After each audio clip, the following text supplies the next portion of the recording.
So please take your seat and please come slowly and gently so that we can start the proceeding without losing time. So could you please...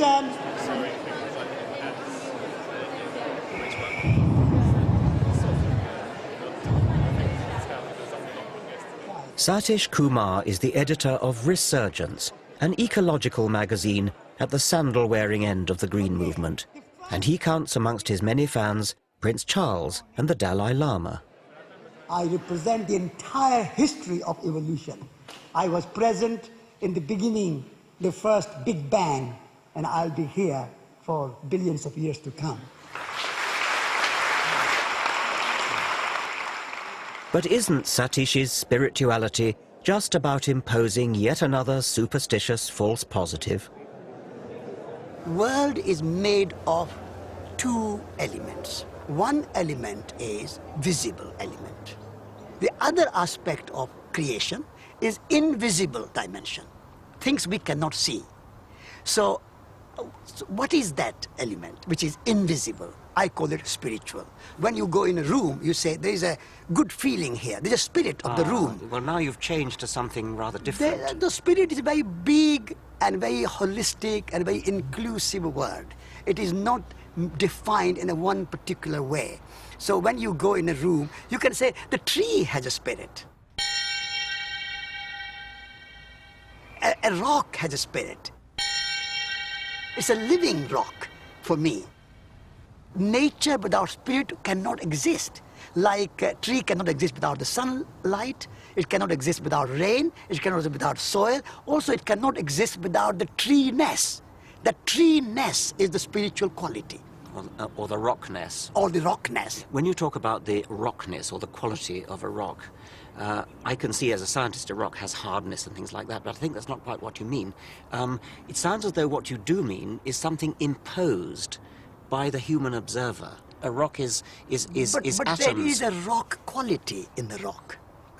Well, that's a matter of assertion. I mean, you are now simply asserting that. Asserting, I'm understanding it. This is my understanding. Okay. Some may understand more fully than others, but it is not imposed.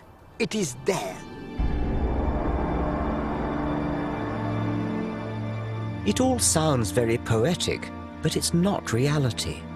Like priests, mullahs and rabbis, New Age mystics ceaselessly attempt to fill gaps in human understanding with fabricated meaning.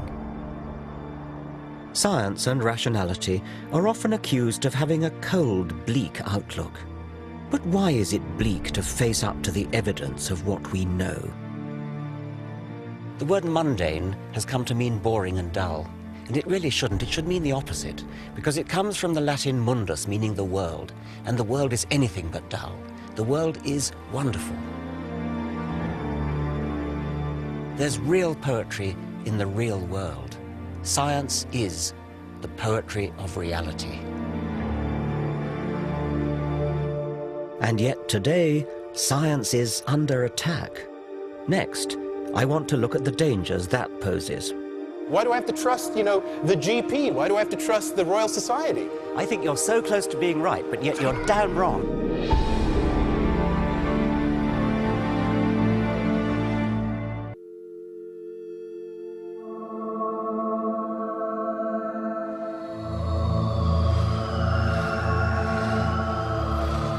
In the last 50 years, science has put a man on the moon, cloned a sheep, decoded the human genome.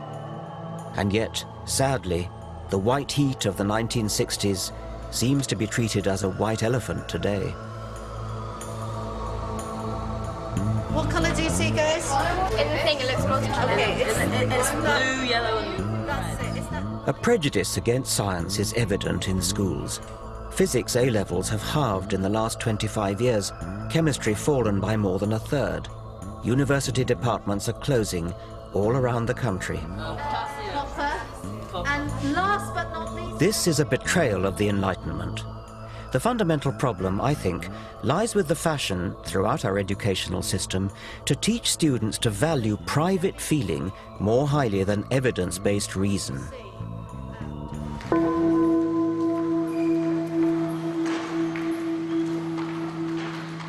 This is rooted in the postmodern relativist agenda.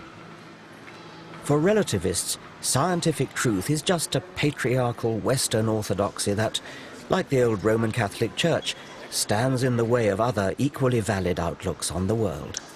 With things like the paranormal, the drive for alternative medicine, all these kinds of movements away from the orthodoxy in science, I see it a lot as like the Protestant Reformation was vis-a-vis Roman Catholicism. Internet, in a way, is kind of functioning as a kind of information source, very much like the printing press did in the 15th century and 16th century, that is in a sense empowering people to sort of look up stuff for themselves in terms of different kinds of treatments and things like that, and in a way not trusting the experts anymore. Saying, well, look, why do I have to trust, the GP? Why do I have to trust the Royal Society? I think you're so close to being right, but yet you're damn wrong. You're absolutely wrong. I would like to take that ball and run with it in a different direction. Yes, we want to question authority. We don't want to say, because this person is the president of the Royal Society, therefore what he says is right. We've got to go back to the evidence and find out what is actually true. The problem is, of course, people may look at the same evidence and then reach a somewhat different conclusion from what the head of the Royal Society reached. And so they will say, well, look, I looked at the evidence too, and I'm not persuaded by this. That's where you start getting a kind of an opening up of science.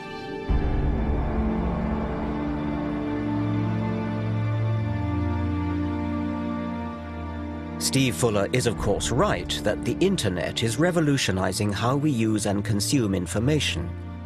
But the impersonal algorithms of internet search engines do not weed out robust evidence from unsourced, uncorroborated assertion. Wikipedia World presents both great opportunity and huge danger. Paranoid conspiracy theories circulate unchallenged. Sometimes they're relatively harmless, like the rumor that NASA faked the moon landings, which is a bit of a joke because the evidence for going to the moon is so strong. But how about the malicious and utterly unfounded rumor that 4,000 Jews were tipped off by Israeli agents not to go to work in the World Trade Center on 9/11? It's one of the nasty lies circulating as truth in the blog community of racists and religious fundamentalists. Now such people can find each other anywhere in the world instantly, whipping up scares and reinforcing their paranoia and delusions.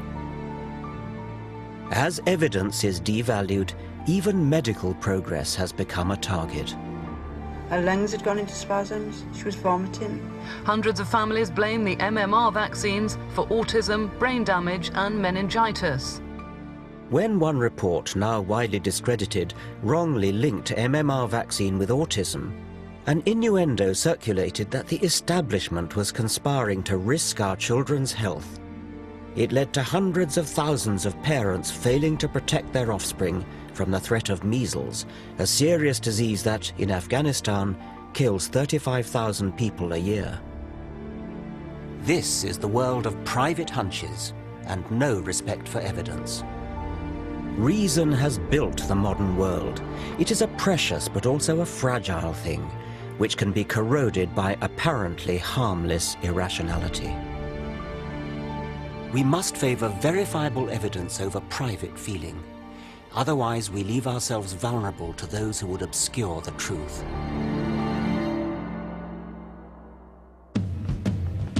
Next week, I look at how health has become one of the fiercest battlegrounds between reason and superstition.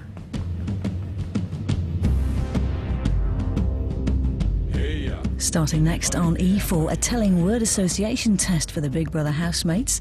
And More 4 is getting to the heart of Britain's childhood obesity problem in Supersized Kids. Film 4 is showing Pitch Black, the cult sci-fi movie that shot Vin Diesel to fame. Here on 4, how far have 3 children who came to Britain 2 years ago embraced their new home?